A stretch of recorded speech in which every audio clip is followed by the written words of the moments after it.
بسم الله الرحمن الرحيم. الحمد لله رب العالمين والعاقبة للمتقين والصلاة والسلام على أشرف الأنبياء والمرسلين. أما بعد فأعوذ بالله من الشيطان الرجيم. بسم الله الرحمن الرحيم. فقل تعالوا ندعو أبناءنا وأبناءكم ونساءنا ونساءكم وأنفسنا وأنفسكم ثم نبتهل فنجعل لعنة الله على الكاذبين. صدق اللہ العظیم. ناظرین کرام، السلام علیکم ورحمۃ اللہ وبرکاتہ. محرم الحرام کا بابرکت مہینہ گزر رہا ہے. حرمت والے 4 مہینوں میں سے ایک مہینہ ہے، اور اس مہینے کے بارے نبی کریم صلی اللہ علیہ وسلم نے خاص طور پہ ارشاد فرمایا کہ یہ شہر اللہ کا مہینہ ہے. اور نبی کریم صلی اللہ علیہ وسلم نے اس مہینے کے روزوں کی فضیلت بیان کرتے ہوئے ارشاد فرمایا کہ اس مہینے کے اندر ایک روزہ دیگر دنوں کے 30 روزوں کے برابر ہے. اس ماہ محرم الحرام کے اندر ہم نبی کریم صلی اللہ علیہ وسلم کے صحابہ کرام رضوان اللہ تعالی علیہم اجمعین میں سے بالخصوص جناب سیدنا عمر فاروق رضی اللہ تعالی عنہ کی شہادت کا تذکرہ بھی کرتے ہیں کہ اس ماہ کی پہلی تاریخ آپ کی شہادت ہوئی. اور پھر اس کے ساتھ ساتھ اس مہینے کے اندر ہم نبی کریم صلی اللہ علیہ وسلم کی اہل بیت اطہار رضوان اللہ تعالی علیہم اجمعین کے فضائل اور مناقب کو بھی ساتھ ساتھ بیان کیا کرتے ہیں. یہ کوشش ہوگی کہ آج آپ کے سامنے جناب سیدنا علی المرتضیٰ رضی اللہ تعالی عنہ کی شخصیت کے حوالے سے کچھ چیزیں آپ کے سامنے رکھی جائیں. کل انشاءاللہ سیدہ خاتون جنت حضرت فاطمہ الزہرا رضی اللہ تعالی عنہا کا ذکر خیر کیا جائے، اور پھر پرسوں انشاءاللہ جو واقعہ کربلا ہے اس کا پس منظر اور اس کے کچھ چیدہ واقعات وہ آپ کے سامنے رکھے جائیں، تاکہ ہم آج کے اس پرفتن دور کے اندر کہ جہاں پہ لوگ افراط و تفریط کا شکار ہو چکے، کوئی صحابہ کرام رضوان اللہ تعالی علیہم اجمعین سے محبت کے نام پہ اہل بیت اطہار رضوان اللہ تعالی علیہم اجمعین کی توہین اور گستاخی کرنے پہ مصر ہے، تو دوسری طرف کچھ لوگ محبت اہل بیت اطہار رضوان اللہ تعالی علیہم اجمعین کے نام پہ شان صحابہ کے اندر زبان درازی کرتے ہیں اور اپنی دنیا و آخرت کو تباہ و برباد کرنے کا موجب بنا کرتے ہیں. ایک مسلمان اور بالخصوص اہل سنت اعتدال پہ چلنے والے ہیں. وہ نہ تو محبت صحابہ کے نام پہ اہل بیت اطہار رضوان اللہ تعالی علیہم اجمعین کی شان میں کسی قسم کی کمی کوتاہی کرتے ہیں، اور نہ ہی محبت اہل بیت کے نام پہ صحابہ کرام رضوان اللہ تعالی علیہم اجمعین کے معاملات کے اندر کسی قسم کی کمی بیشی کرتے ہیں. اعتدال پہ چلنا، جیسا کہ نبی کریم صلی اللہ علیہ وسلم نے فرمایا کہ اصحابی کا نجوم،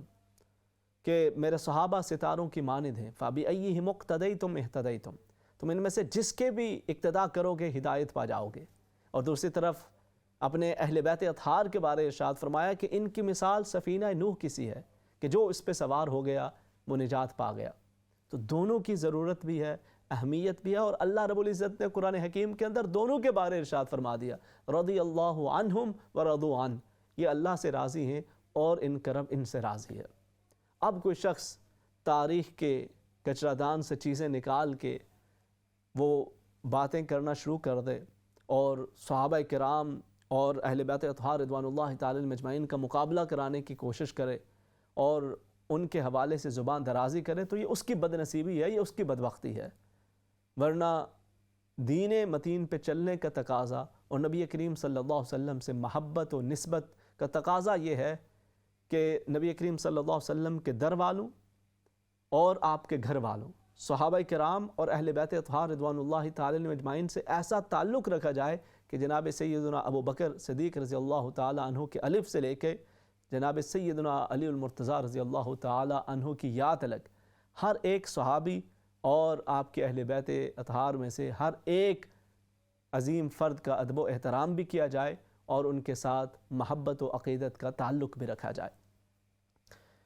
اہل بیت اطہار رضوان اللہ تعالی علیہم اجمعین میں نبی کریم صلی اللہ علیہ وسلم کے ازواج مطہرات بھی شامل ہیں،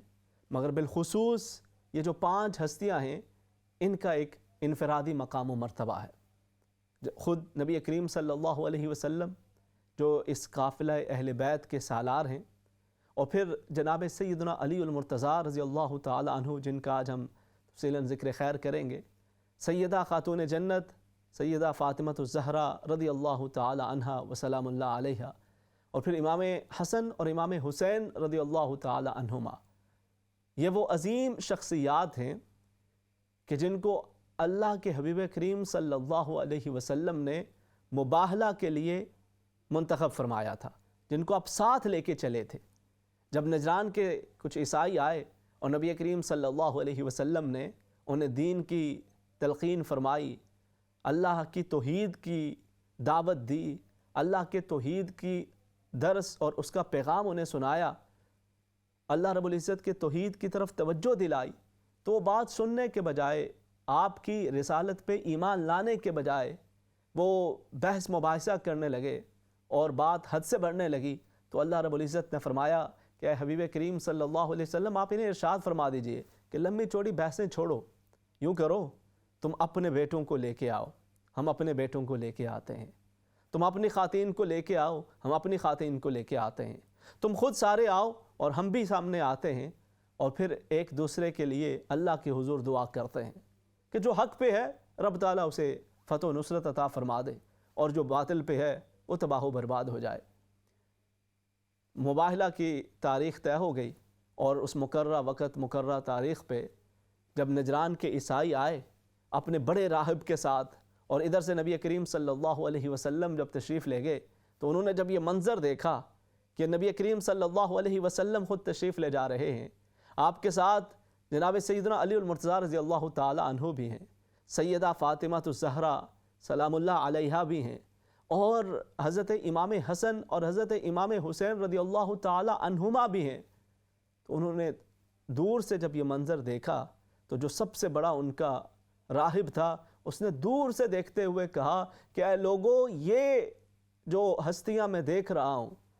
ان کی شان اور ان کا اللہ کے ہاں مقام یہ ہے کہ اگر یہ دعا کے لیے ہاتھ اٹھا دیں تو رب تعالیٰ ان کی دعا کو قبول فرما کر پہاڑ کو بھی اپنی جگہ سے ہٹا دے۔ تو اگر تم ان کے مقابل میں آئے اور انہوں نے تمہارے خلاف دعا کر دی تو تمہارے نام و نشان تلک مٹ جائیں گے، تمہاری نسلیں تباہ و برباد ہو جائیں گی اور بالکل خاسر اور نامراد ٹھہرو گے۔ تو وہ مباہلہ سے بھاگ کھڑے ہوئے۔ تو اس جماعت کے اندر جو نبی کریم صلی اللہ علیہ وسلم نے بطور خاص اس مباہلہ کے لیے منتخب فرمائی تھی، اس کے اندر بھی جناب سیدنا علی المرتضیٰ رضی اللہ تعالیٰ عنہ شامل تھے، اور جناب سیدنا علی المرتضیٰ رضی اللہ تعالیٰ عنہ کا نبی کریم صلی اللہ علیہ وسلم کے ساتھ رشتہ تعلق بچپن سے تھا۔ آقا کریم صلی اللہ علیہ وسلم ہی کے گھر کے اندر آپ کی کفالت کا سلسلہ جاری تھا۔ جناب ابو طالب مالی طور پہ اس قدر خوشحال نہیں تھے، تو ان کے بیٹوں میں سے جناب علی المرتضیٰ رضی اللہ تعالی عنہ نبی کریم صلی اللہ علیہ وسلم ہی کے کاشان اقدس میں پروان چڑھ رہے تھے۔ تو بالکل جب اللہ رب العزت نے آپ کو اعلان نبوت کا حکم عطا فرمایا اور بعثت ہوئی، آقا کریم صلی اللہ علیہ وسلم گھر تشریف لائے، اور جب آپ نے اپنے عزیزوں کو، اللہ پاک نے جب فرمایا کہ وَأَنذِرْ عَشِيرَتَكَ الْأَقْرَبِينَ، اپنے قریبی رشتہ داروں کو ڈرائیے، تو جب ان قریبی رشتہ داروں تک پیغام پہنچایا تو وہ بڑے بڑے وہ ان کے اندر سردار بھی تھے، آپ کے بڑے قریبی رشتہ دار بھی تھے، مگر وہ سبھی کے سبھی بالکل آپ کی مخالفت پہ کمر بستہ ہو گئے، مگر ایک 9 سال کا چھوٹا سا بچہ وہ وہاں پہ اس جرت کے ساتھ کھڑا ہوتا ہے کہ جب سارے مخالفت پہ کمر بستہ ہیں، وہ کہتا ہے کہ اے محمد صلی اللہ علیہ وسلم، میں آپ کی رسالت پر بھی ایمان لاتا ہوں اور آپ کے پیغام پر بھی ایمان لاتا ہوں۔ یہ جناب سیدنا علی المرتضیٰ رضی اللہ تعالی عنہ تھے کہ جنہوں نے اس وقت کے اندر اسلام کیا قبول، جبکہ دیگر جو نبی کریم صلی اللہ علیہ وسلم کے فیملی ممبرز تھے وہ بات سننے کو تیار نہیں تھے، بات قبول کرنا تو دور، سننے کو تیار نہیں تھے، اور پھر اس سے بھی آگے بڑھ کر وہ مخالفت پہ کمر بستہ تھے۔ یعنی نبی کریم صلی اللہ علیہ وسلم جب پیغام سنایا کرتے، جب ان کو خدا کی طرف بلایا کرتے، تو وہ بات سننے کے بجائے الٹا اذیت پہنچانے کا سبب بنتے تھے، اور یہ سلسلہ کنٹینیوسلی جاری رہا۔ حضرت علی المرتضیٰ رضی اللہ تعالی عنہ نے جو اس وقت نبی کریم صلی اللہ علیہ وسلم کے رسالت پہ ایمان قبول کیا، تو پھر زندگی بھر اس پیغام کو آگے پہنچانے کے لیے آپ نے اپنے شب و روز صرف کیے اور اللہ رب العزت کے اس دین کے پیغام کو دوسروں تک پہنچانے کے لیے تمام تر قوتوں کو بروئے کار لاتے رہے، تمام تر توانائیاں اس کے لیے صرف کرتے رہے۔ اور آقا کریم صلی اللہ علیہ وسلم بھی جناب سیدنا علی المرتضیٰ رضی اللہ تعالی عنہ کے اوپر بے پناہ اعتماد فرمایا کرتے تھے۔ وہ غزوہ خیبر کا موقع کہ جب بار بار کوششوں کے باوجود قلعہ خیبر فتح نہیں ہو رہا تھا اور یہودی اپنی طاقت کے نشے میں مست تھے اور انہیں یہ گمان تھا کہ کچھ بھی ہو جائے اس قلعے کا دروازہ نہیں توڑا جا سکتا، اس قلعے کی دیوار کو نہیں پھلانگا جا سکتا اور یہ قلعہ کبھی بھی فتح نہیں کیا جا سکتا، اور مسلسل کوششوں کے باوجود ناکامی ہو بھی رہی تھی۔ لیکن پھر نبی کریم صلی اللہ علیہ وسلم نے ارشاد فرمایا کہ کل میں اسے علم عطا فرماؤں گا کہ جس کے دست اقدس پہ اللہ رب العزت فتح عطا فرمائے گا، اور وہ ایسی شخصیت ہے کہ وہ اللہ سے محبت کرتے ہیں اور اللہ ان سے محبت کرنے والا ہے۔ اگلی صبح تمام صحابہ کرام منتظر تھے کہ یہ سعادت ہمیں نصیب ہو جائے، آقا کریم صلی اللہ علیہ وسلم کے لب اقدس سے یہ بشارت ہمیں مل جائے کہ ہم اللہ سے محبت کرنے والے ہیں، یہ تو ہمارے دلوں کے اندر موجود ہے، ساتھ یہ بھی یقین کامل ہو جائے کہ رب بھی ہم سے محبت کرتا ہے، تو بڑی سعادت کی بات ہو جائے۔ جب صبح آقا کریم صلی اللہ علیہ وسلم کے صحابہ کرام منتظر تھے، نبی کریم صلی اللہ علیہ وسلم نے فرمایا این علی، علی کہاں ہیں؟ عرض کیا گیا کہ یا رسول اللہ صلی اللہ علیہ وسلم، علی آشوب چشم کا شکار ہو چکے ہیں، ان کی آنکھوں سے پانی بہہ رہا ہے، تو وہ اس تکلیف کی وجہ سے حاضر نہیں ہو سکے۔ تو نبی کریم صلی اللہ علیہ وسلم نے فرمایا کہ انہیں بلا لاؤ۔ نبی کریم صلی اللہ علیہ وسلم کی خدمت میں جناب سیدنا علی المرتضیٰ رضی اللہ تعالیٰ عنہ حاضر ہوتے ہیں، آشوب چشم ہے، آنکھوں میں تکلیف ہے۔ نبی کریم صلی اللہ علیہ وسلم اپنا لعاب دہن ان کی آنکھوں میں لگاتے ہیں اور تکلیف یوں غائب ہوتی ہے کہ جیسے کبھی کوئی بیماری تھی ہی نہیں، کبھی کوئی تکلیف تھی ہی نہیں۔ یوں نبی کریم صلی اللہ علیہ وسلم کے اس لعاب دہن کی برکت سے ان کو مکمل شفا حاصل ہو گئی، اور پھر نبی کریم صلی اللہ علیہ وسلم نے انہیں علم عطا فرمایا، اور رب تعالیٰ نے انہی کے دست اقدس پر دست مبارک کے ذریعے اس خیبر کے قلعہ کے اوپر مسلمانوں کو، صحابہ کرام کو فتح و نصرت عطا فرمائی۔ اسی وجہ سے آپ کو فاتح خیبر بھی کہا جاتا ہے۔ اور پھر خود حضرت علی المرتضیٰ رضی اللہ تعالی عنہ بھی نبی کریم صلی اللہ علیہ وسلم کی بات پہ بے انتہا اعتماد کرا کرتے تھے، یعنی بظاہر اس بات کے اندر کسی قسم کا کوئی خطرہ بھی محسوس ہوتا، کسی قسم کی کوئی آزمائش بھی محسوس ہوتی، لیکن آپ کسی بھی قسم کی پس و پیش سے کام نہیں لیتے کہ بس آقا نے فرما دیا ہے تو بس ویسا ہی کرنا ہے، ویسا ہی ہونا ہے، وہی بات درست ہے۔ مختلف واقعات ہیں، لیکن اس میں سے دو واقعے، ایک تو بڑا مشہور ہے کہ جب نبی کریم صلی اللہ علیہ وسلم ہجرت کی رات تشریف لے جا رہے ہیں، تو اب اس رات آقا کریم صلی اللہ علیہ وسلم نے ایک طرف تو اپنے سفر ہجرت کے لیے جناب ابو بکر رضی اللہ تعالی عنہ کو چنا، تو دوسری طرف اپنے بستر پہ لٹانے کے لیے جناب سیدنا علی المرتضیٰ رضی اللہ تعالی عنہ کا انتخاب فرمایا، اور ان سے یہ فرمایا کہ اے علی،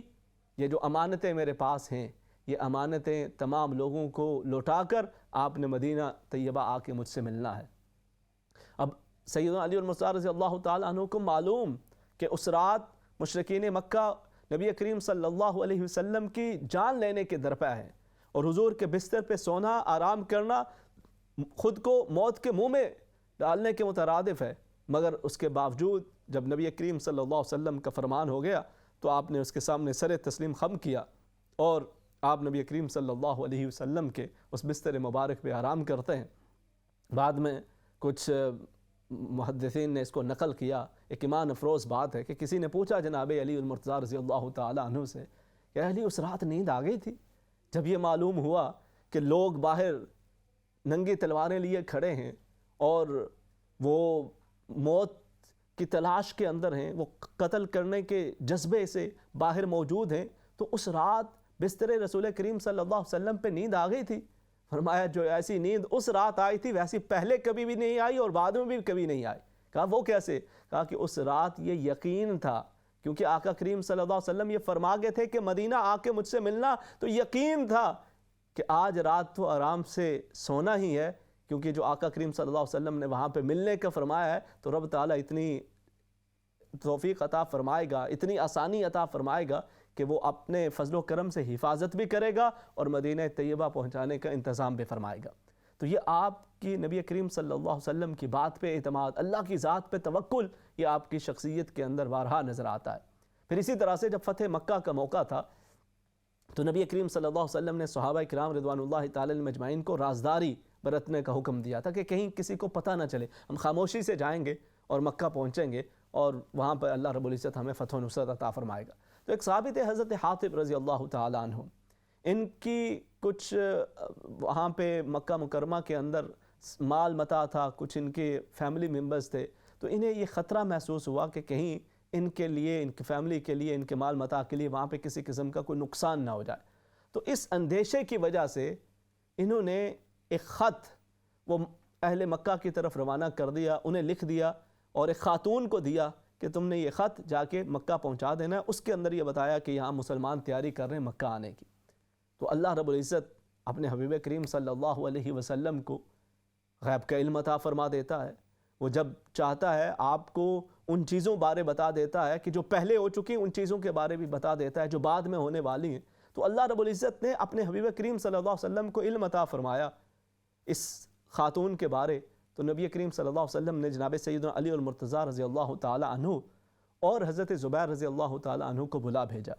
اور فرمایا کہ تم فوراً یہاں سے نکلو اور خاک کے باغ کے اندر پہنچو، وہاں پر ایک عورت تمہیں اونٹنی پہ سوار نظر آئے گی، اس کے پاس خط ہے، وہ خط تم نے اس سے لے لینا ہے۔ اب یہ دونوں جلدی جلدی نکلتے ہیں اور جب خاک کے اس بازار میں پہنچتے ہیں تو وہاں پر اونٹنی پہ سوار وہ خاتون مل جاتی ہے۔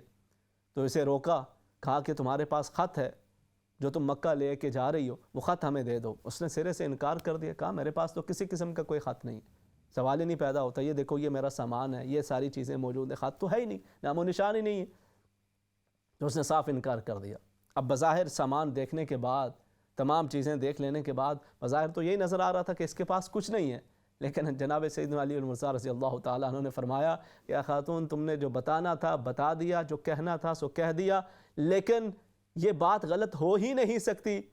جو میرے آقا کریم صلی اللہ علیہ وسلم نے فرما دی ہے۔ مجھے پورا یقین ہے کہ خط تو تمہارے پاس ہے، اب تمہاری مرضی ہے کہ وہ تم اپنی مرضی سے ہمیں وہ خط دے دو، ورنہ اس کے لیے ہمیں اگر سختی سے کام لینا پڑا تو پھر ہم سختی سے کام لے کر وہ خط نکال لیں گے۔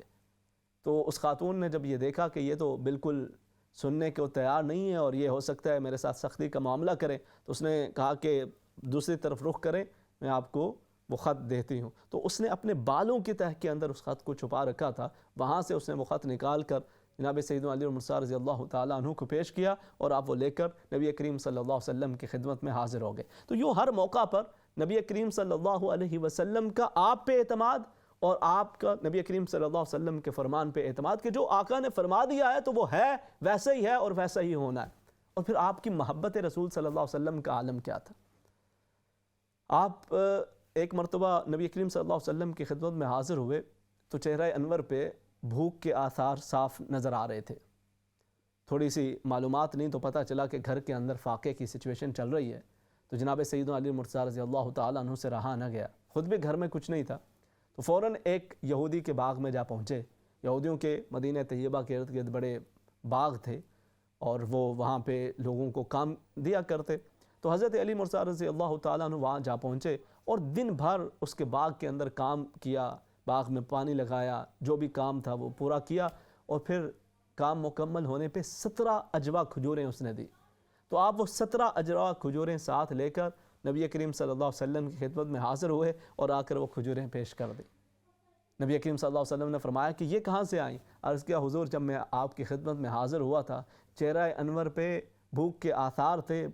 فاقہ کے بارے معلوم ہوا تو میں فوراً جا کے پہنچا، یہودی کے ہاں کام کیا اور وہاں سے یہ جو کھجوریں ملی ہیں یہ آپ کی خدمت میں پیش کر رہا ہوں، اسے قبول فرما لیجئے۔ یوں نبی کریم صلی اللہ علیہ وسلم سے آپ کی محبت، یعنی دیگر معاملات تو ہوتے ہی، مگر یہاں تلک بھی کہ آقا کریم صلی اللہ علیہ وسلم کی تکلیف دیکھی نہ جاتی اور اس کے لیے آپ محنت کر کے، مشقت کر کے نبی کریم صلی اللہ علیہ وسلم کی تکلیف کو دور کرنے کی بھرپور کوشش کیا کرتے تھے۔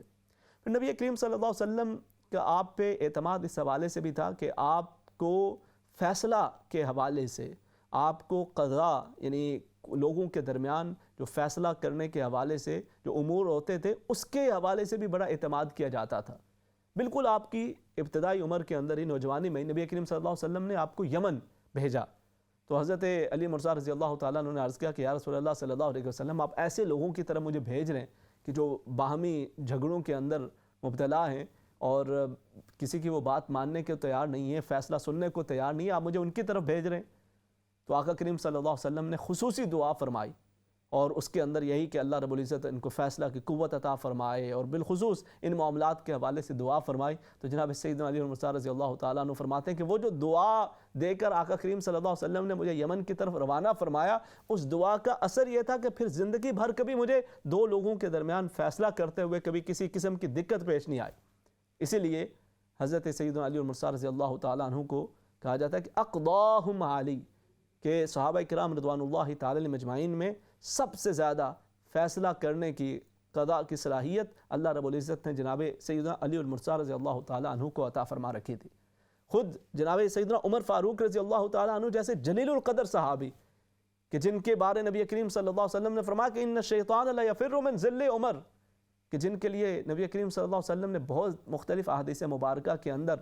ان کی تعریف اور مناقب کو بیان فرمایا, وہ سیدنا عمر فاروق رضی اللہ تعالیٰ عنہ کہا کرتے کہ لولا علی لہلک عمر, اگر علی نہ ہوتے تو عمر ہلاک ہو جاتے. یعنی مختلف معاملات آتے ان کے اندر, جب بھی کوئی بات دشوار محسوس ہوتی تو جناب سیدنا عمر فاروق رضی اللہ تعالیٰ عنہ سیدنا علی المرزا رضی اللہ تعالیٰ عنہ کے پاس اس بات کو پہنچاتے اور جناب سیدنا علی المرزا رضی اللہ تعالیٰ عنہ اس کے حوالے سے رہنمائی کرتے اور معاملہ آسان ہو جایا کرتا تھا.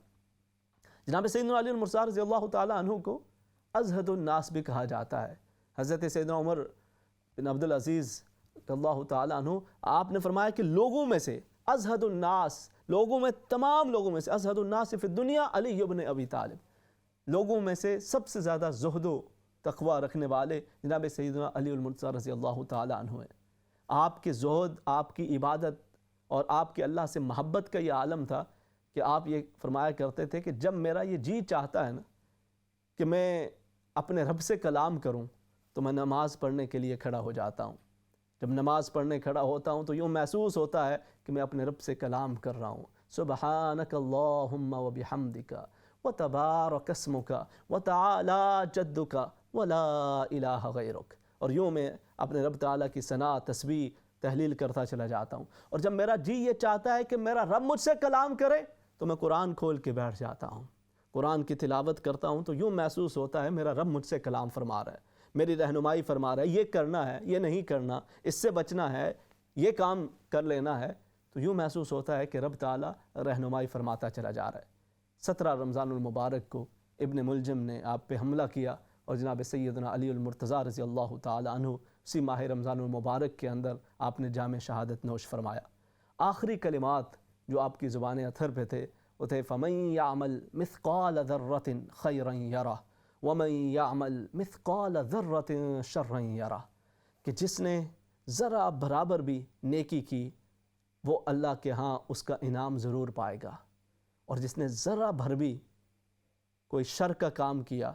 تو وہ اس کا انجام بھی اپنے رب کے ہاں ضرور پائے گا. یہ وہ قرآن حکیم کی آیت مبارکہ تھی جو گویا آپ کی آخری نصیحت بھی تھی. اور آج جب ہم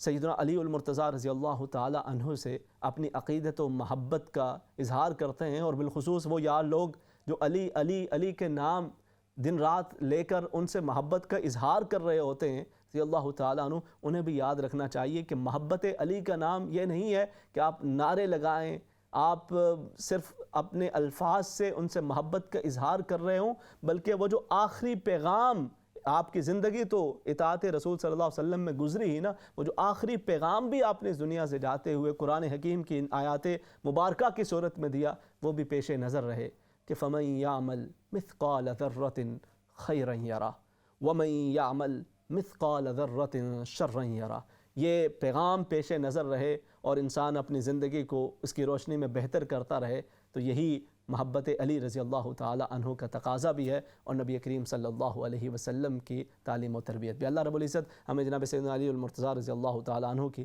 محبت اور آپ کے جو اخلاق حسنہ ہیں ان کو اپنانے کی توفیق عطا فرمائے. آمین بجاہ النبی الامین. مختصر سے وقفے کے بعد آپ کی کالز کو شامل کرتے ہیں. السلام علیکم ورحمۃ اللہ وبرکاتہ.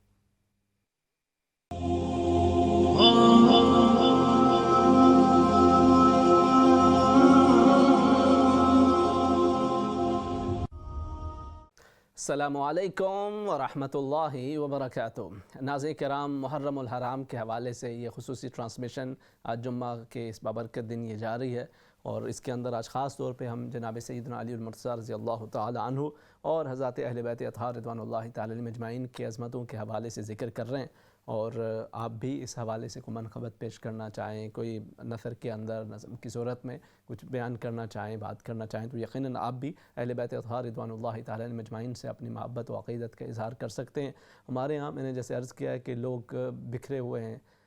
اور کوئی ایک طرف کو اپنا کے وہ سمجھتا ہے کہ یہی کافی ہے، اور کوئی دوسری طرف کو اپنا کے سمجھتا ہے وہی کافی ہے، اور پھر اس میں خاص طور پہ جب یہ بھی ایک چیز ذہن میں آتی ہے، اور اس نئے دور کے اندر یہ چیز بھی ہوتی ہے کہ لوگ کہتے ہیں کہ جی یہ محبت نبی صلی اللہ علیہ وسلم، یہ محبت صحابہ، یہ محبت اہل بیت اطہار رضوان اللہ تعالی علیہم اجمعین، یہ کیا ہوتا ہے، اس کی کیا ضرورت ہے؟ آپ ان کی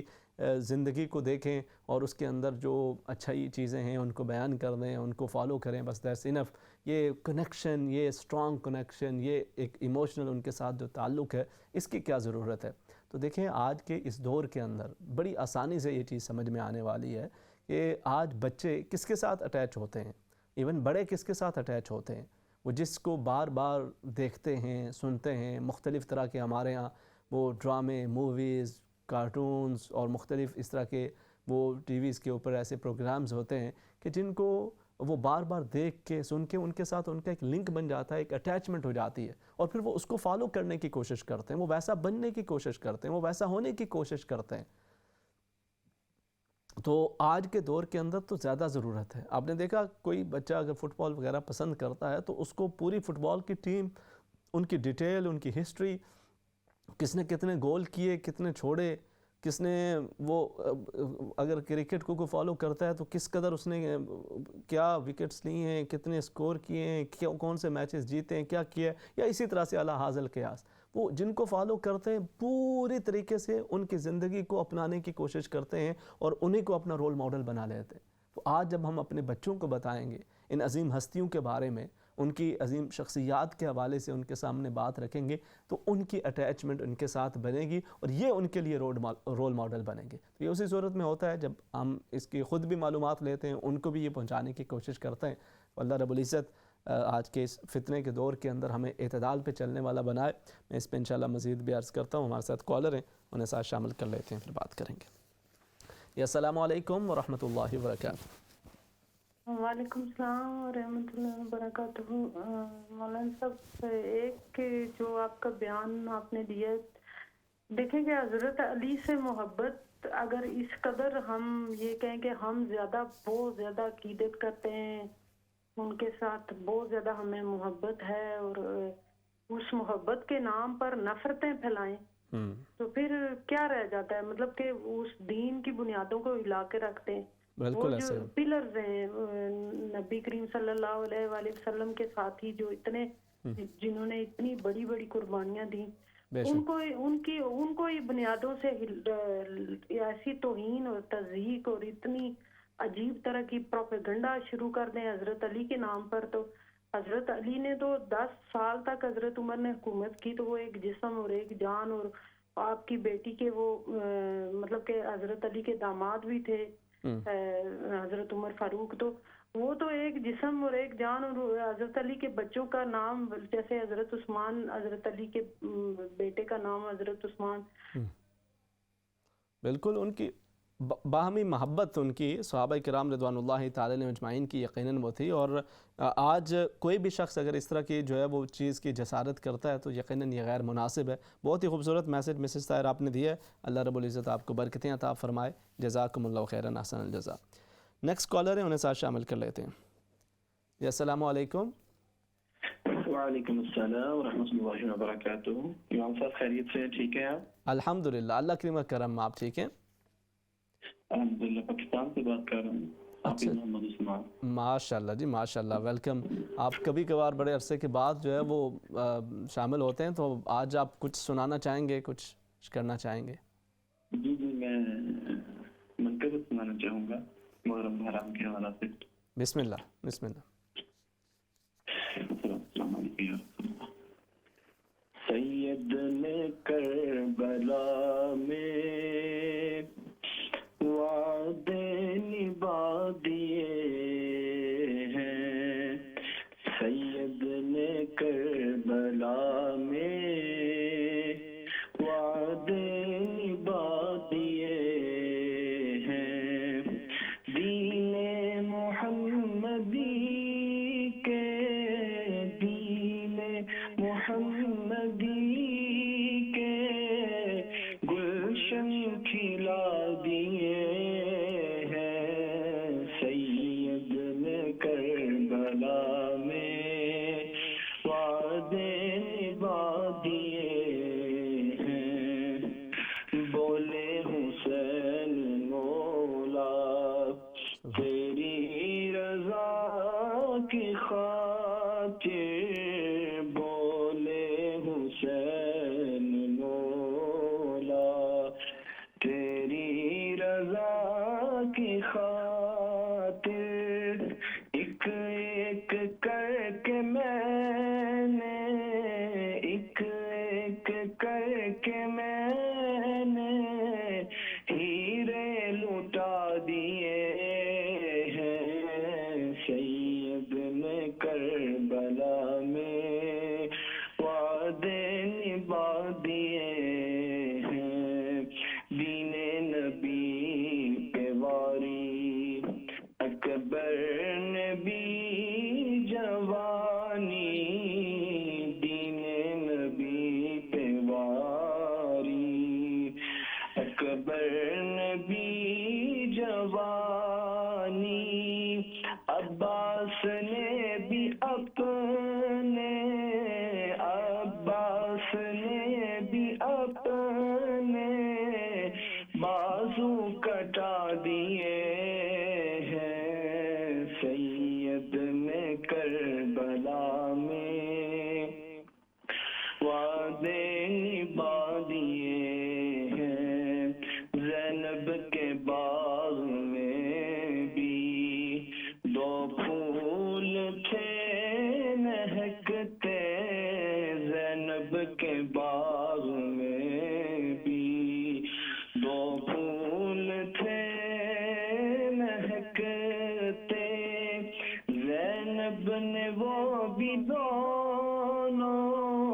زینب نے وہ بھی دونوں راہ خدا دیے ہیں سید نے کربلا میں وعدے نبھا دیے ہیں ماشاءاللہ ماشاءاللہ آپ صاحب بہت ہی خوبصورت انداز کے ساتھ آپ نے منقبت پیش کی ہے. جزاک اللہ بہت شکریہ ماشاءاللہ بہت اچھا پروگرام جا رہا ہے جی ہمیں بھی دعاؤں میں یاد رکھیے گا اللہ تعالیٰ آپ کو بھی مزید ترقیاں عطا فرمائے بہت آمین شکریہ آمین جزاکم اللہ خیرا جی اللہ رب العزت آپ کو برکات میں نصیب فرمائے ماشاءاللہ اور محبت نبی کریم صلی اللہ علیہ وسلم صحابہ کرام اہل بیت اطہار رضوان اللہ تعالی علیہم اجمعین کے ساتھ اس عقیدت و محبت میں مزید اضافہ فرمائے. نیکسٹ کالر ہیں انہیں ساتھ شامل کر لیتے ہیں. السلام علیکم. وعلیکم السلام ورحمۃ اللہ وبرکاتہ. آپ سے میرا یہ سوال ہے کہ سورہ البقرہ میں کچھ آیات ہیں نا جی تو یہ والی جو آیت ہے نا وَلَا تَقُولُوا لِمَن يُقْتَلُ فِي سَبِيلِ اللَّهِ أَمْوَاتٌ جی جی بَلْ أَحْيَاءٌ وَلَكِنْ لَا تَشْعُرُونَ. جی یہ والی جو آیت ہے یہ میں نے سنا ہے کہ یہ آیت جو مطلب شہیدوں کے بارے میں ہے نا جی جی کہ اللہ کے راستے میں شہید ہوتے ہیں تو یہ والی آیت حضرت امام حسین علیہ السلام کی طرف بھی ان کی شہادت کی طرف جاتی ہے. اس کے بارے میں مجھے تھوڑی سی تفصیل چاہیے اور آپ مجھے بتائیں کہ جب 10 محرم کو جب ان کی شہادت ہوئی تو اس کے بعد مدینہ میں کتنے لوگ واپس گئے تھے. کچھ کو تو مجھے پتا ہے لیکن کتنے لوگ واپس گئے تھے. اور ایک سوال اور ہے پلیز بتا دیں جیسے ہم لوگ نماز پڑھ رہے ہوتے ہیں تو جب دوسری رکعت میں ہم جب بیٹھتے ہیں التحیات پڑھتے ہیں تو اگر فرض نماز جیسے ہم نے نیت کی ہوئی ہے تو التحیات کے بعد جب ہم اٹھتے ہیں تو پھر ایک سورہ الفاتحہ پڑھتے ہیں. لیکن اگر ہم درود شریف شروع کر دیں درود پاک پڑھنا شروع کر دیں اور پھر یاد آئے پھر اٹھیں تو کیا اس وقت سجدہ سہو لازمی ہوتا ہے یا نہیں؟ ذرا درود تک ہم چلے جائیں تو پھر اس کے بارے میں بتا دیں. ٹھیک ہے میں انشاءاللہ عرض کر دیتا ہوں. ٹھیک ہے جی بہت شکریہ آپ شامل ہوئی ہیں بڑے اچھے سوالات آپ نے کیے میں عرض کرتا ہوں. نیکسٹ کالر ہے, انہیں ساتھ شامل کر لیتے ہیں. جی السلام علیکم. وعلیکم السلام. جی فرمائیے, کیا حال ہے, آپ ٹھیک ہیں؟ جی اللہ کا شکر. مجھے آپ سے ایک سوال کرنا ہے. جی فرمائیے. نماز کے بارے میں, اگر ہم سفر میں ہوں جی اور تو کیا عشاء کی نماز میں وتر پڑھنا ضروری ہے پلین میں یا نہیں؟ اور دوسرے سفر میں ہوں, اگر ہم اپنے گھر نہیں جا رہا ہوں, جی پاکستان جیسے ہم جا رہے ہیں, ہم اپنے گھر نہیں جا رہے ہوں, کسی اور کے گھر چلے گئے, تو کیا ہم نماز قصر پڑھ سکتے ہیں یا ہمیں پوری نماز پڑھنی پڑے گی؟ نہیں تو ظاہر ہے, دیکھیں دونوں چیزیں نا, اس میں جو پہلی چیز ہے اس کے اندر بھی یہ ہے کہ جب بھی آپ ایون سفر کے اوپر ہوں, جہاں پہ آپ نے فرض ادا کرنے وہیں پہ ساتھ واجب بھی ادا کرنا ہے. تو عشاء کے 2 فرض اور اسی طرح سے جو وتر ہیں وہ بھی آپ کو واجب ہیں, وہ آپ کو ادا کرنے ہیں. وہ تو یہ چیز ہوگی. دوسرا جو چیز ہے وہ ڈیپینڈ ہے نا کہ آپ کا سفر کتنا ہے. اگر وہ شرعی مسافت بن رہا ہے تو آپ چاہے وہ اگلے کے کسی کے گھر جا رہے ہیں یا ویسے تھوڑی دیر کے لیے وہاں پہ رک رہے ہیں, اتنی دیر میں نماز کا وقت وہاں پہ ہوتا ہے, تو وہ پھر آپ قصر ہی ادا کریں گے. اچھا یہ بتائیں کہ جو 9-10 محرم کا روزہ ہے, جی اس میں ہم کیا دعا کریں یا کیا نیت کریں گے روزے کے لیے؟ ٹھیک, آپ بتا دیں گے ٹی وی پہ؟ میں فون رکھ رہی ہوں, آپ مجھے ٹی وی پہ بتا دیں پلیز. میں انشاءاللہ عرض کرتا ہوں. ٹھیک ہے جی, بہت شکریہ, آپ شامل ہوئی ہیں, جزاکم اللہ خیرا. نیکسٹ کالر ہے, انہیں ساتھ شامل کر لیتے ہیں. ہلو السلام علیکم. وعلیکم السلام ورحمۃ اللہ وبرکاتہ. میں ویٹ کر رہی ہوں, ختم کریں تو پھر میں. آپ ذرا ٹی وی کو میوٹ کر لیجئے, آپ لائیو ہیں, کیا کہنا چاہیں گے؟ جی جی السلام علیکم. وعلیکم السلام ورحمۃ اللہ وبرکاتہ. کربلا میں یا حسین دشمن زمانہ ہو گیا, دشمن زمانہ ہو گیا. اچھا چلیں, بہت شکریہ, آپ شامل ہوئی ہیں, جزاکم اللہ خیرا. نیکسٹ کالر ہے, انہیں ساتھ شامل کر لیتے ہیں. جی السلام علیکم. وعلیکم السلام بھائی جان, کیسے ٹھیک ہو؟ اللہ کے کرم, الحمدللہ جی, سے ٹھیک ہو. اللہ کا شکر ہے بھائی جان, تھوڑی دعائیں, اللہ تعالیٰ آپ کو خوش رکھے, آباد رکھے, اپنی فیملی کو اللہ تعالیٰ آپ کا سایہ اپنے بچوں پہ قائم رکھے, میرا کالی کملی والا. آمین آمین. بھائی جان میرا ایک سوال ہے, جس طرح ہم لوگ نا ابھی محرمات اپنے لوگوں کو نا دودھ لے کے تقسیم کرتے ہیں, جو سید لوگ ہمارے گاؤں میں رہتے ہیں اس کو بھی دے سکتے ہیں یا نہیں؟ دے سکتے ہیں, ظاہر ہے یہ کوئی اس طرح سے کوئی زکوٰۃ نہیں ہے, کوئی وہ ویسے چیز ہاں نہیں. جی ہاں تو بالکل دے سکتے ہیں, اس میں ایسی کوئی حرج کی بات نہیں ہے. تو آپ لوگ یہاں پہ بھی یہ اہتمام کرتے ہیں ویسے یہ پاکستان کی بات کر رہی ہیں؟ نہیں, میں پاکستان سے ادھر سے, لیکن نہیں پاکستان زیادہ کرتی ہوں, کھلاتی ہوں غریبوں کو. صحیح ہے. ہاں نہیں بالکل, آپ سیدوں کو بھی جو ہے وہ سید کو میں بہت کرتی ہوں, میری جان ہے لوگ. ماشاء اللہ جی, بڑی اچھی بات ہے. نبی پاک صلی اللہ علیہ وسلم کی نسبت ہے نا, تو اس نسبت کا خیال رکھنا اور اس کا احترام کرنا یہ باعث سعادت ہے. اللہ پاک آپ کو مزید اس کی برکتیں عطا فرمائے. آپ صلی اللہ علیہ وسلم کی آل میں ہیں لوگ. بالکل ایسا ہی ہے. تو بھائی جان لیکن میری پتہ نہیں اتنا میں محبت کرتی ہوں, میں آپ کو بتا نہیں سکتی. یہ بہت اچھی چیز ہے نا جی. دیکھیں یہ تو یعنی ہمارے اس ایمان کا ایک حصہ ہے. حضرت امام شافعی علیہ رحمہ جی وہ بھی, حضرت امام اعظم علیہ رحمہ وہ بھی اہل بیت سے اتنی محبت کرتے تھے کہ لوگ پھر مختلف طرح کے ان کے حوالے سے ان پہ کبھی بات بھی کرتے تو وہ یہ کہا کرتے تھے آگے کہ دیکھو اہل بیت سے محبت اور ان کے ساتھ ادب و احترام کیسے نہ کیا جائے کہ نماز ہی اس وقت تک مکمل نہیں ہوتی جب تک کہ ان پہ درود نہ بھیجا جائے. تو ظاہر ہے ان کا ایک ادب و احترام ہے, ان سے محبت ہے نبی پاک صلی اللہ علیہ وسلم کی اس نسبت کی وجہ سے, تو رب تعالیٰ آپ کو اس کی برکتیں عطا فرمائے. آمین. ٹھیک ہے, آپ کو بھی بھائی جان بہت شکریہ, جزاکم اللہ خیرا, احسن جزا, آپ شامل ہوئیں. تو ناظرین کرام, اصل یہی چیز ہے, راہ اعتدال پہ چلنا یہ بڑا ضروری ہے. ہم ایک طرح کے ماحول میں ہوتے ہیں نا, تو کچھ لوگوں وہ ایسے ماحول میں رہے کہ جنہوں نے بس وہ عظمت صحابہ پہ ہی بات سنی اور اسی کو ہی انہوں نے سمجھا کہ بس یہ اہل بیت کا اگر زیادہ کسی نے تذکرہ کر لیا تو ہو سکتا ہے کہ اس کا ایمان کوئی کمزور ہو یا اس کے عقیدے پہ کوئی حرف آ جائے. کچھ وہ ہیں کہ جو صرف اہل بیت اطہار رضوان اللہ تعالی علیہم اجمعین کی عظمتوں کی مناقب اور فضائل اور احادیث سنتے رہے, ان کے سامنے صحابہ کرام کی عظمتوں کا ذکر ہو تو انہیں لگتا ہے کہ پتہ نہیں بندے کا عقیدہ کیا ہو گیا, کدھر سے ہو گیا. ایک اعتدال کا راستہ, درمیانہ, اور بڑا خوبصورت یہ اہل سنت کا راستہ ہے کہ جو بڑے اعتدال کے ساتھ بڑے درمیان پہ چلنے والے, نہ ادھر نہ ادھر, بھٹکنے والے، اور اہل بیت سے بھی محبت اور نبی پاک صلی اللہ علیہ وسلم کے صحابہ کرام سے بھی عقیدت، یہ دونوں چیزیں ساتھ ہوں تو پھر کیوں، اس کی اصل کیا ہے، اس کی وجہ کیا ہے؟ وہ آقا کریم صلی اللہ علیہ وسلم کی ذات ہے نا، آپ کی ذات سے نسبت ہے۔ صحابہ سے محبت ہے تو نبی کریم صلی اللہ علیہ وسلم کی وجہ سے ہے، اہل بیت سے محبت ہے تو نبی کریم صلی اللہ علیہ وسلم کی وجہ سے ہے۔ تو یہ چیز سامنے رکھتے ہو پھر بندہ افراط و تفریط سے بچے۔ امت کے اندر وہ چیزیں کہ جن پہ سکوت کا حکم دیا گیا ہے، زبانوں کو بند رکھنے کا حکم دیا گیا ہے، وہاں پہ بند رکھ دی جائیں،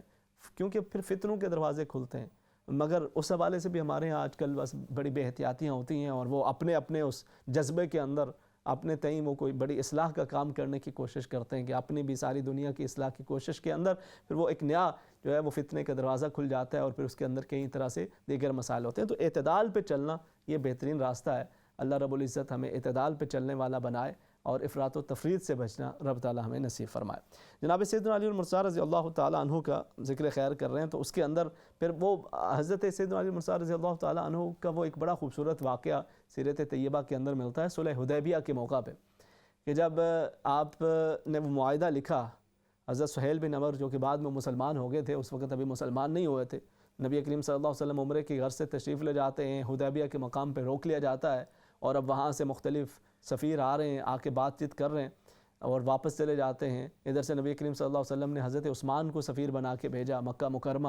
اور وہ بڑی تفصیلاً واقعات ہیں۔ لیکن بعد کے اندر پھر حضرت سہیل بن عمر آتے ہیں، تو نبی کریم صلی اللہ علیہ وسلم نے جب دور سے دیکھا کہ سہیل آ گئے تو فرمایا اللہ رب العزت تمہارے لیے تمہارے معاملے کو سہل یعنی آسان فرما دے گا۔ تو اب وہاں پر اس وقت کے اندر حضرت سہیل بن عمر کیونکہ ابھی مسلمان نہیں تھے، تو جب معاہدہ لکھا گیا تو حضرت سیدنا علی المرتضیٰ رضی اللہ تعالیٰ عنہ نے لکھا کہ ھذا ما کاتب سیدنا محمد الرسول اللہ صلی اللہ علیہ وسلم، ھذا ما کاتب محمد الرسول اللہ صلی اللہ علیہ وسلم۔ جب یہ لکھا تو سہیل بن عمر بولے کہ سارا جھگڑا تو یہی ہے، اگر ہم محمد صلی اللہ علیہ وسلم کو اللہ کے رسول مان لیں تو پھر جھگڑا کس بات کا ہے؟ تو لہٰذا آپ یہ جو لکھ رہے ہیں اس پہ میں متفق نہیں ہوں، آپ کو یہ کاٹنا پڑے گا۔ تو نبی کریم صلی اللہ علیہ وسلم نے جناب سیدنا علی المرتضیٰ رضی اللہ تعالیٰ عنہ سے فرمایا کہ اسے کاٹ دیجئے۔ لیکن آپ دیکھیے کہ جناب سیدنا علی المرتضیٰ رضی اللہ تعالیٰ عنہ کی نبی کریم صلی اللہ علیہ وسلم سے محبت، ادب، احترام۔ آج ہمارے یہاں نا لوگ کہتے ہیں کہ جی یہ اس چیز کی کیا ضرورت، تو یہ صحابہ کرام کی زندگیوں کے اندر یہ محبت کی وہ جھلک نظر آتی ہے۔ اور ایک تو پھر وہ بھی ہیں کچھ اللہ کے بندے جو محبت کے نام پہ پھر وہ کہتے ہیں کہ جی ان کے ہاں محبت کا تصور یہ ہے کہ بس باقی سب کو گستاخ بنا دو، باقی کہو کہ سارے جو ہے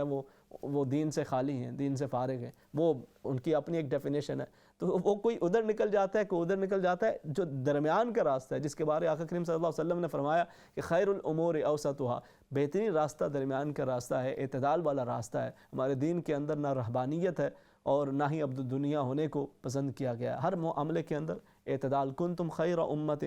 اور اس کے بعد پھر فرمایا کہ امتا وسطا، درمیانے راستے پہ چلنے والی اور اعتدال پہ چلنے والی امت ہے۔ تو وہ محبت کا وہ تقاضا یہ تھا کہ جناب سیدنا علی المرتضیٰ رضی اللہ تعالیٰ عنہ نے عرض کیا کہ یا رسول اللہ صلی اللہ علیہ وسلم میں تو اس کو نہیں مٹا سکتا کہ یہ ہمارا تو ایمان یہی ہے کہ رسول اللہ کے رسول ہیں آپ۔ تو پھر آقا کریم صلی اللہ علیہ وسلم نے فرمایا کہ مجھے بتائیے کہاں پہ ہے، اور پھر آقا کریم صلی اللہ علیہ وسلم نے اپنے دست اقدس سے اسے مٹایا۔ تو یہ حضرت سیدنا علی المرتضیٰ رضی اللہ تعالیٰ عنہ کی نبی کریم صلی اللہ علیہ وسلم سے محبت، اور پھر اس کے ساتھ ساتھ جو آپ کے اقوال ہیں، جو آپ کے فرامین ہیں، وہ بھی ایک منفرد شان رکھتے ہیں، اور اس کے حوالے سے بہت ساری چیزیں کتب کے اندر موجود ہیں۔ اور پھر آپ کا جو خلافت کا دور رہا اس کے اندر مختلف شورشیں رہیں، مختلف مسائل رہے۔ اس کو ہم پچھلے سال ہم نے جو ایک وہ سیریز اس حوالے سے کی تھی کہ جس میں ہم یہ ذکر کر رہے تھے کہ محرم کا بیک گراؤنڈ، یہ واقعہ کربلا کا بیک گراؤنڈ یہ کیا تھا، تو اس پہ ہم نے تفصیل سے بات کی تھی۔ تو اللہ رب العزت ہمیں اس کو سمجھنے کی اور صحابہ کرام اور اہل بیت اطہار رضوان اللہ تعالی علیہم اجمعین کے معاملے کے اندر انصاف پہ چلنا نصیب فرمائے۔ اچھا، آپ نے یہ سوال کیا جی سورہ بقرہ کی آیت مبارکہ کے حوالے سے، وَلَا تَقُولُوا لِمَن يُقْتَلُ فِي سَبِيلِ اللَّهِ أَمْوَاتٌ بَلْ أَحْيَاءٌ عِندَ رَبِّهِمْ يُرْزَقُونَ۔ میں اس پہ انشاءاللہ عرض کرتا ہوں، ہمارے ساتھ ایک کالر ہیں، انہیں ساتھ شامل کر لیتے ہیں۔ جی السلام علیکم۔ وعلیکم السلام ورحمۃ اللہ وبرکاتہ۔ وعلیکم السلام ورحمۃ اللہ وبرکاتہ۔ میرے دو سوال ہیں۔ جی ایک تو یہ کہ اگر آپ فجر کی نماز کے بعد فلائٹ پہ جا رہے ہوں تو کیا آپ فجر کی نماز اور ظہر کی نماز ملا سکتے ہیں؟ فرض ایک سوال یہ۔ دوسرا یہ کہ ابھی آپ نے فرمایا کہ زکوٰۃ ہم سید کو نہیں دے سکتے، تو اگر کوئی بہت غریب ہو، سید ہو، بیوہ ہو، اور کی ایک بیٹی ہو، گھر میں کوئی کمانے والا نہ ہو، تو کیا ہم ان کو بھی زکوٰۃ یا جو بھی ہے فدیہ نہیں دے سکتے؟ آپ پلیز ان دو باتوں کا جواب دے دیں، مہربانی ہوگی، بہت شکریہ۔ السلام علیکم۔ وعلیکم السلام ورحمۃ اللہ وبرکاتہ۔ اچھا، یہ جو آیت مبارکہ نا وَلَا تَقُولُوا لِمَن يُقْتَلُ فِي سَبِيلِ اللَّهِ اموات، کہ ان کو مردہ مت کہو کہ جو اللہ کی راہ کے اندر قتل کر دیے جائیں، شہید کر دیے جائیں، وہ اللہ کے ہاں زندہ ہیں، اور ان کی زندگی کیسی ہے اس کا تمہیں شعور نہیں ہے۔ نہ صرف یہ کہ زندہ ہیں بلکہ ان کو رزق بھی فراہم کیا جاتا ہے اور تمہیں اس کا شعور نہیں ہے۔ تو یقیناً یہ تو عام ایک شہید، امت کا ایک شہید جو ہے، وہ جو آج کے دور کے اندر بھی جس کو اگر شہادت کا وہ تمام جو شرائط ہیں وہ پوری ہوتی ہیں اور اس کو شہادت کا منصب حاصل ہو جائے، تو اس کے لیے بھی یہی ہے، کیونکہ حکم عام ہے۔ جو حکم عام ہے اس کو آپ خاص نہیں کر سکتے، جو حکم مطلق ہے اس کو آپ مقید نہیں کر سکتے۔ تو اسی طرح سے یہ حکم عام ہے، اور اس کے اندر پہ جناب سیدنا امام حسین رضی اللہ تعالی عنہ کی شہادت، وہ تو پھر اس کا ایک اپنا مقام، ایک اپنا مرتبہ، ایک اپنی شان ہے۔ آپ تو شہداء کے سردار ہیں اور آپ جنتی نوجوانوں کے سردار ہیں، آپ اس آیت مبارکہ کا بہترین اعلیٰ ترین مصداق ہیں، اور اسی وجہ سے جناب سیدنا امام حسین رضی اللہ تعالی عنہ کا یہ ذکر خیر بھی اس طرح سے، وہ دیکھیں، آپ دیکھیں نا کہ صدیاں بیت گئی ہیں، بڑے بڑے مختلف واقعات ہوئے انسان کی تاریخ کے اندر، بڑے مظالم، بڑے مختلف طرح کی چیزیں ہوئیں، مگر جناب سیدنا امام حسین رضی اللہ تعالی عنہ کی شہادت کو بھلایا نہیں جا سکا۔ اس کی مختلف وجوہات بھی ہیں، اور اس کو میں انشاءاللہ سنڈے کے پروگرام کے اندر میں انشاءاللہ کوشش کروں گا کہ اس پہ بات کی جائے۔ تو یہ جو حضرت امام حسین رضی اللہ تعالی عنہ کی شخصیت ہے، آپ کی شہادت ہے، یہ تو اس حوالے سے بھی ممتاز ہے کہ نبی کریم صلی اللہ علیہ وسلم نے پہلے ہی آپ کی شہادت کی خبر بھی دے رکھی تھی، اور پھر جس دردی کے ساتھ آپ کو شہید کیا گیا اس کربلا کے میدان کے اندر، یقیناً آپ اس آیت مبارکہ کا مصداق بھی ہیں، اور اس کا بہترین اور اعلیٰ ترین آپ مصداق ہیں۔ اس کے بعد آپ نے ذکر کیا کہ جو سورہ یعنی نماز کے حوالے سے، کہ اگر کوئی شخص نماز ادا کر رہا ہے اور اس کے اندر التحیات پڑھتے ہوئے قاعدہ اولیٰ کے اندر اگر وہ اشہد ان لا الہ الا اللہ واشہد ان محمد عبدہ ورسولہ کے بعد اٹھنے کے بجائے وہ درود شریف پڑھ لیتا ہے، تو اس حوالے سے کیا، تو اگر تو آپ نے درود شریف پڑھ لیا ہے اور وہ آپ اللہم صلی علی اگر فقط اتنا ہی کہا ہے تو پھر تو نہیں، اگر آگے آپ نے صلی علی محمد وعلی آل محمد آگے درود شریف کو آپ نے کنٹینیو رکھا ہے، تو اب اس صورت کے اندر پھر آپ کو اپنا سجدہ سہو وہ ادا کرنا ہوگا، اور تبھی آپ کی نماز مکمل ہوگی۔ مدینہ طیبہ کے کربلا کے بعد جو شخصیات جو واپس تشریف لے گئی، اس میں جو چیدہ شخصیت ہیں، ان میں تو سب سے اہم جو ہیں وہ سیدہ زینب رضی اللہ تعالی عنہا ہیں، اور آپ کا یعنی دیکھیں تاریخ کربلا کو جب آپ پڑھتے ہیں نا، اس میں ایک وہ باب ہے کہ جو کربلا تلک کا تھا، اور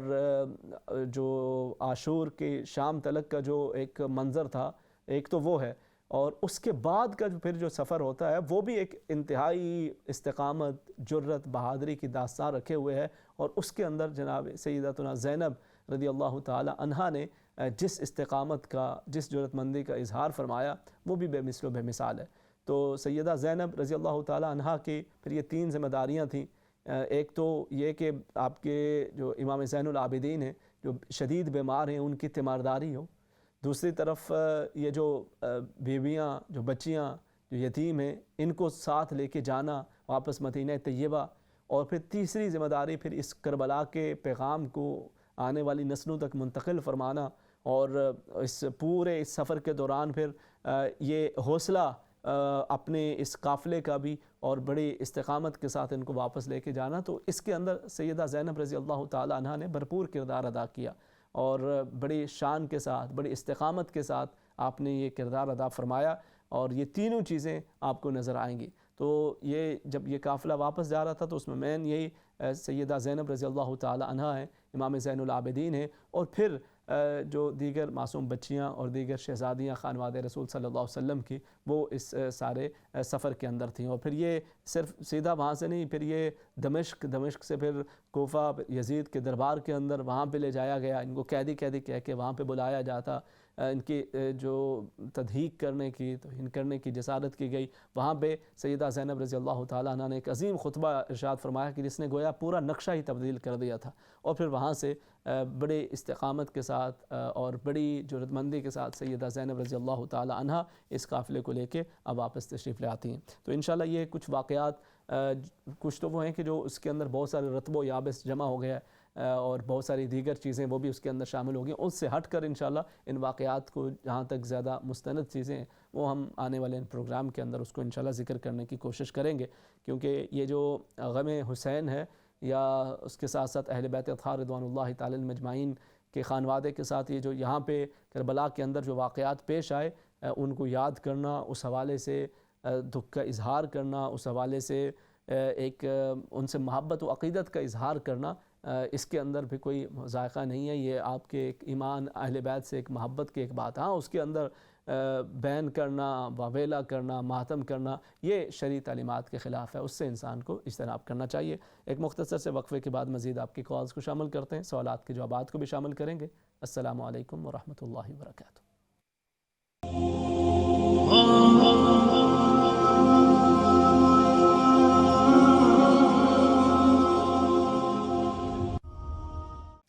السلام علیکم ورحمۃ اللہ وبرکاتہ۔ ناظرین کرام، اسلام چینل اردو پہ آپ ماہ محرم الحرام کی یہ خصوصی نشریات دیکھ رہے ہیں، اور آج یہ جمعۃ المبارک کا بابرکت دن بھی ہے۔ اللہ رب العزت کے حضور دعا ہے کہ رب تعالیٰ آپ سب کو سلامت رکھے، برکات عطا فرمائے۔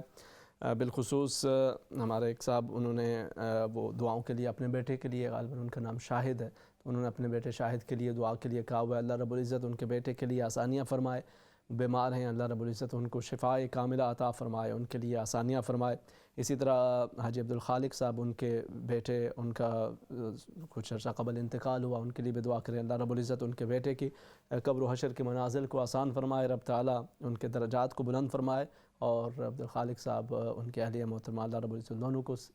صبر عطا فرمائے، اور ان کے لیے اس مشکل گھڑی کے اندر ان کو اللہ رب العزت سکون نصیب فرمائے۔ اسی طرح دیگر مختلف احباب نے دعاؤں کے لیے درخواست کر رکھی ہے، اللہ رب العزت آپ سب کے لیے آسانیاں فرمائے، اور آپ سب بھی ان کے لیے جو بلوچستان کے اندر اور دیگر جگہوں کے اوپر مشکلات کے شکار ہیں ان کے لیے ساتھ ساتھ دعا کریں، اللہ رب العزت آپ سب کو اس کی برکات عطا فرمائے۔ اچھا، دوسرا آپ نے یہ ذکر کیا جی 9 اور 10 محرم الحرام کے حوالے سے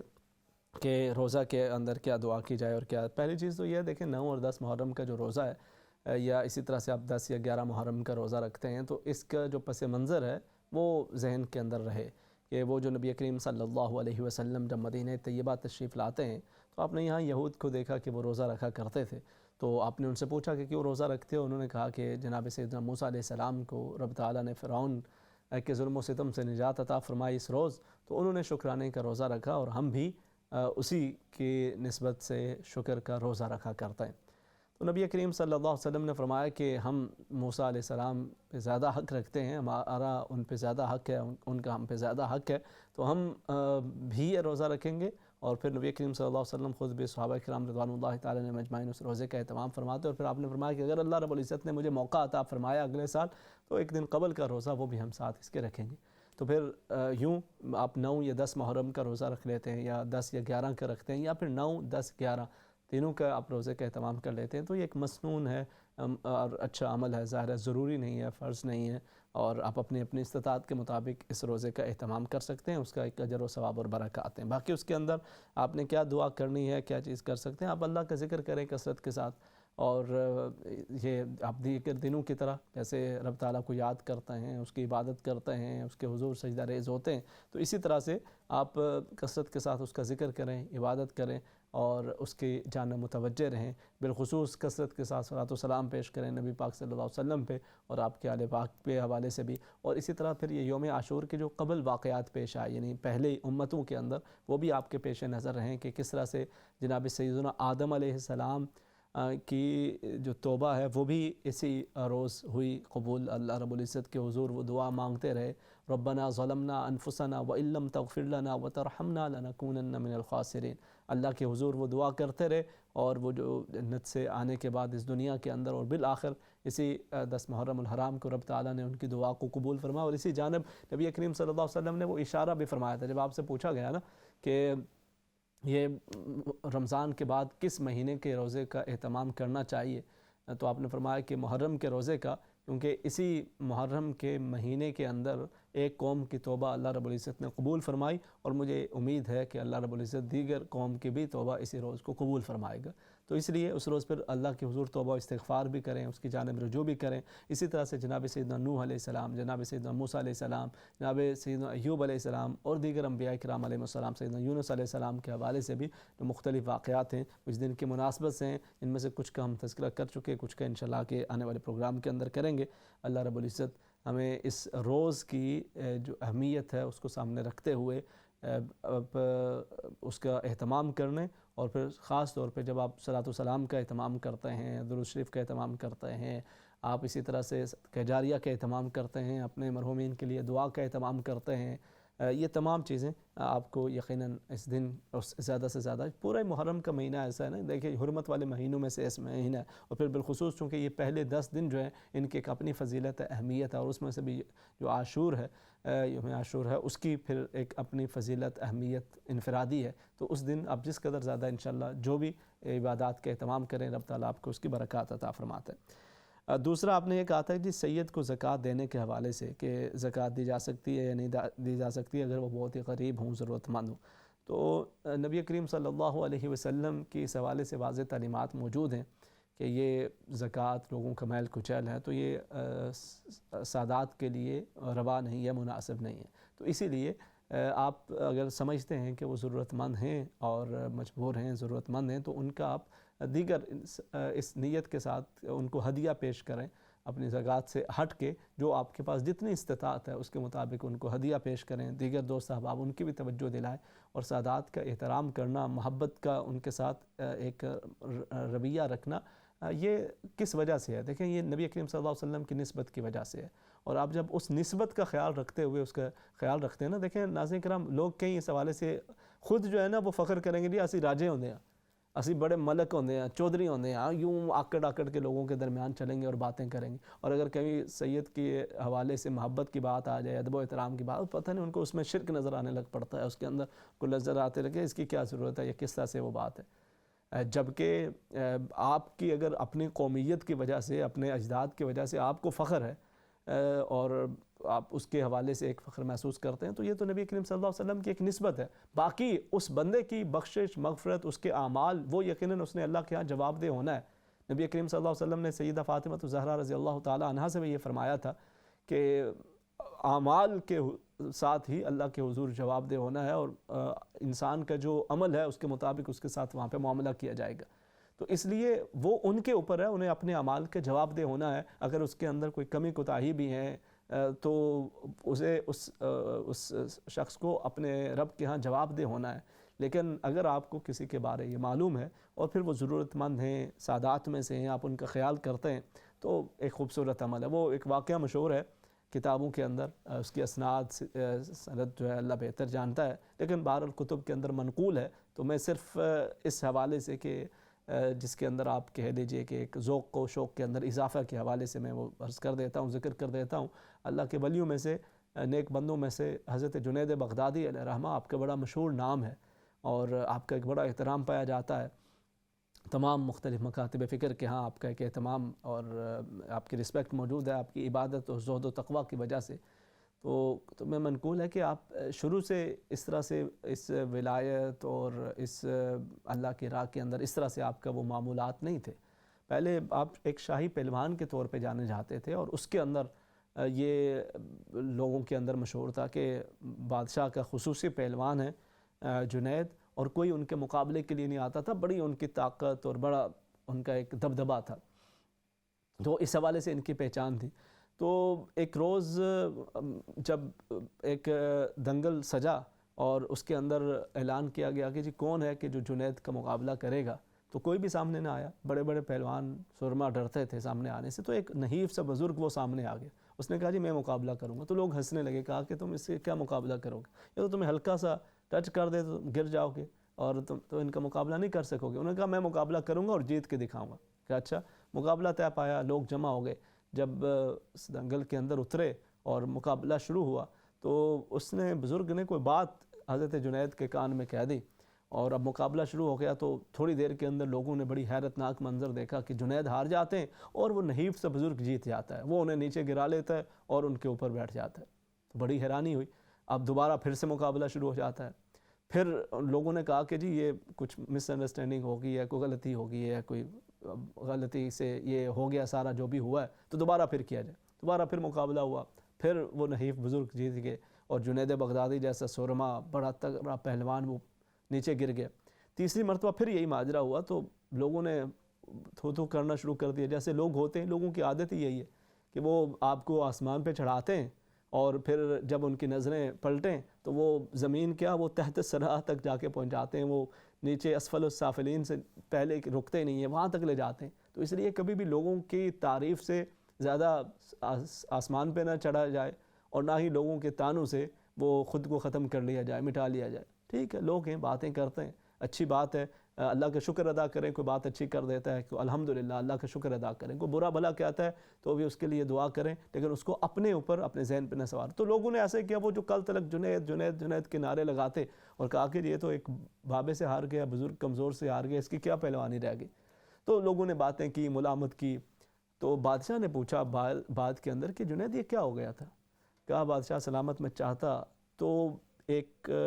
پہلے ہی جھٹکے کے اندر میں اس کو شکست دے سکتا تھا، مگر اس موقع پہ ان بزرگ نے یہ بات میرے کان کے اندر آ کے کہہ دی تھی کہ جنید پچھلے چند دنوں سے گھر میں فاقہ چل رہا ہے، نبی پاک صلی اللہ علیہ وسلم کی آل سے میرا تعلق ہے، آپ چاہو تو یقیناً جیت سکتے ہو، میں کیسے آپ سے جیتوں گا، لیکن اگر میں جیت گیا تو میرے گھر چند دن چولہا جلتا رہے گا۔ تو بس یہ بات تھی اور میں نے خود کو بس گرا لیا۔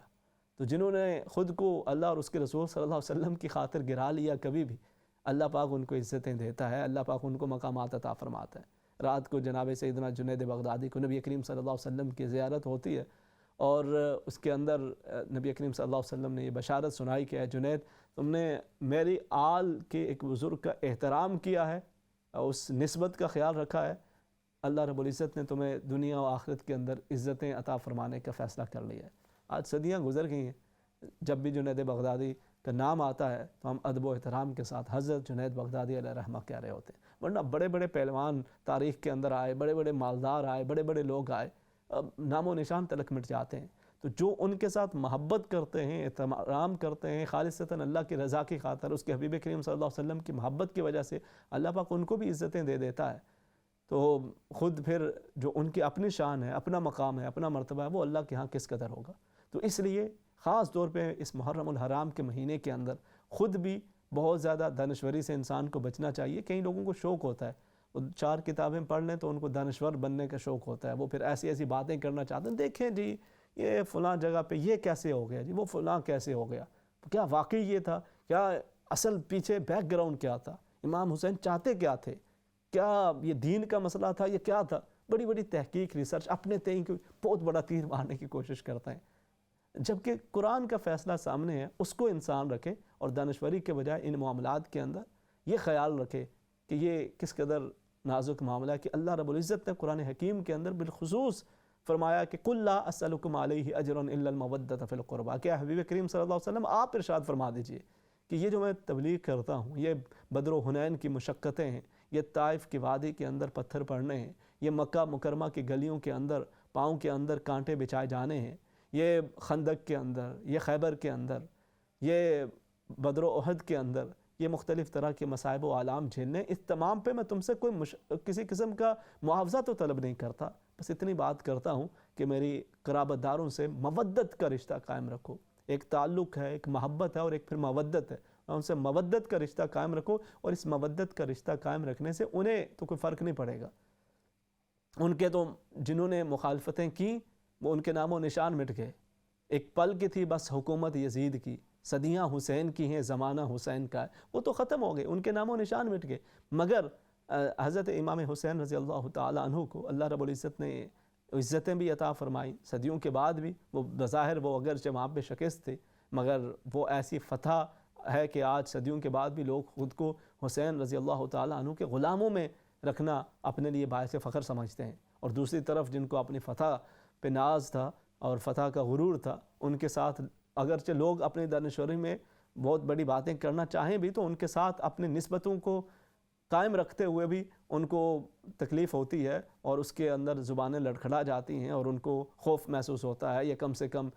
وہ کچھ نہ کچھ اس حوالے سے متذبذب ہو جاتے ہیں، تذبذب کا شکار ہو جاتے ہیں. تو یہ اس لیے ان معاملات کے اندر ساری جو اصل بات ہے کہ اللہ رب العزت کا جو معاملہ ہے کہ اس نے تمام انبیاء کرام میں سے اپنے حبیب کریم صلی اللہ علیہ وسلم کو چنا، اور پھر اپنے حبیب کے لیے اس نے صحابہ کو بھی اور آپ کی فیملی کو بھی اسی نے خود سے چنا ہے. تو جن کو رب نے چنا ہے، جن کو رب نے اختیار فرمایا ہے، میرے اور آپ کی یہ حیثیت نہیں ہے کہ ہم ان کے معاملات کے اندر جج بن کر اپنی دانشوری بگاڑنے کی کوشش کریں. اللہ کریم آپ سب کو سلامت رکھے اور اہل بیت اطہار سے آپ کی یہ محبت دنیا و آخرت کے اندر خیر و برکت کا باعث بنائے. اللہ کریم آپ سب کو سلامت رکھے. کل شام انشاءاللہ آپ سے پھر ملاقات ہوگی. تب تک کے لیے اللہ حافظ. السلام علیکم ورحمۃ اللہ وبرکاتہ.